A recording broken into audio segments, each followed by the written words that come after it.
Hello everyone, welcome to my YouTube channel Brainacular academy. आज हम देखेंगे जो रिसेंटली सुप्रीम कोर्ट का वर्डिक्ट आया है श्री पद्मनाभ स्वामी टेम्पल के केस में, और इस वर्डिक्ट का ट्रावनकोर रॉयल फैमिली के ऊपर क्या इम्पैक्ट पड़ता है। तो अभी जो रिसेंटली सुप्रीम कोर्ट ने 2011 के केरला हाई कोर्ट के डिसीजन को रिवर्स कर दिया है और ये होल्ड किया है कि जो थिरुवनंतपुरम में श्री पद्मनाभ स्वामी टेम्पल के डेटी हैं, उनकी जो प्रॉपर्टी है उसका मैनेजमेंट की जो राइट्स हैं वो उन्होंने रिटेन कर दी हैं ट्रावनकोर की रॉयल फैमिली के ऊपर। तो हम ये जान लेते हैं कि ये केस किस बारे में है।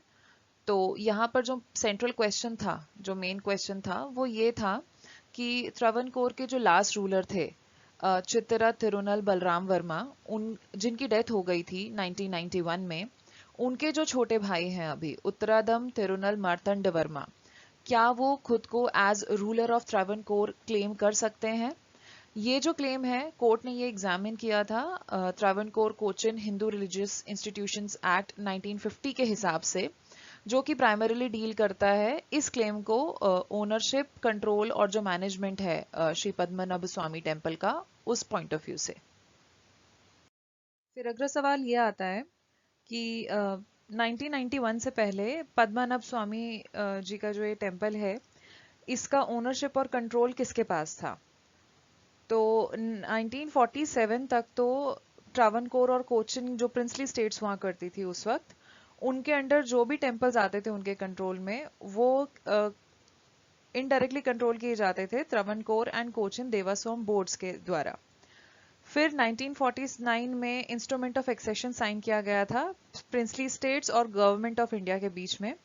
उसके बाद से ये जो पद्मनाभ स्वामी टेम्पल है, इसका जो मैनेजमेंट और जो कंट्रोलिंग अथॉरिटी है, वो जो ट्रावनकोर के रूलर हैं उनके अंदर उनके सौंप दी गई थी। उसके बाद 1956 में केरला एक सेपरेट स्टेट बनी, लेकिन ये जो टेम्पल का मैनेजमेंट था ये राजघराने को ही सौंपा हुआ था। फिर 1971 में रॉयल्टी अबॉलिश कर दी गई, और 1991 में जो लास्ट रूलर हैं ट्रावनकोर के, उनके जो भाई ने जब उस टेम्पल को उसका जो मैनेजमेंट है उसको जब टेक ओवर किया, तो उस मूव के बाद जितने भी जो डिवोटीज थे, जो कॉमन लोग थे, वो लोग कोर्ट में पहुंच गए, जिसमें एक बहुत लंबा ये लीगल बैटल चला अभी लास्ट वीक तक। और फिर गवर्नमेंट ने भी उसको ज्वाइन इन कर लिया। उन्होंने भी जो लोकल और जो पिटिशनर थे उनके क्लेम को सपोर्ट करा कि जो अभी उनके छोटे भाई हैं वो मार्तंड वर्मा, उनका कोई लीगल राइट नहीं है टेम्पल के मैनेजमेंट को या उसको कंट्रोल करने का।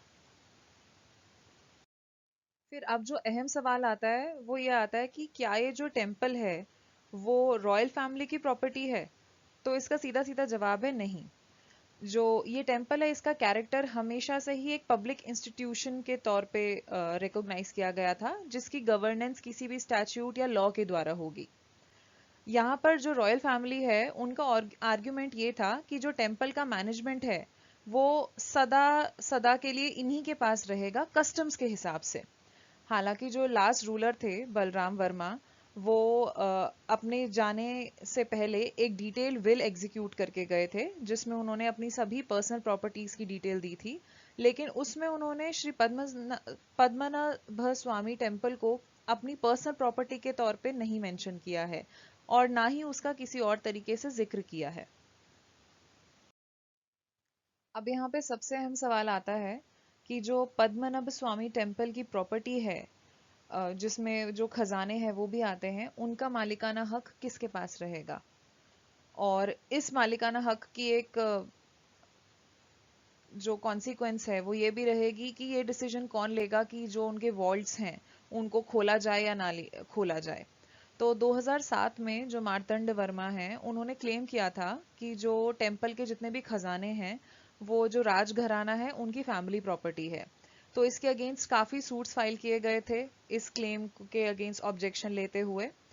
और एक लोअर कोर्ट ने केरला के एक लोअर कोर्ट ने एक इंजंक्शन भी पास करा था कि जो वॉल्ट्स हैं वो नहीं खोले जाएंगे। फिर केरला हाई कोर्ट ने 2011 में एक ऑर्डर पास किया था, जिसमें इन्होंने जो रॉयल फैमिली का जो क्लेम था उसके अगेंस्ट डिसीजन दिया था, और ये कहा था कि एक बोर्ड कॉन्स्टिट्यूट किया जाएगा जो टेम्पल के जो अफेयर्स हैं उनको मैनेज करेगा।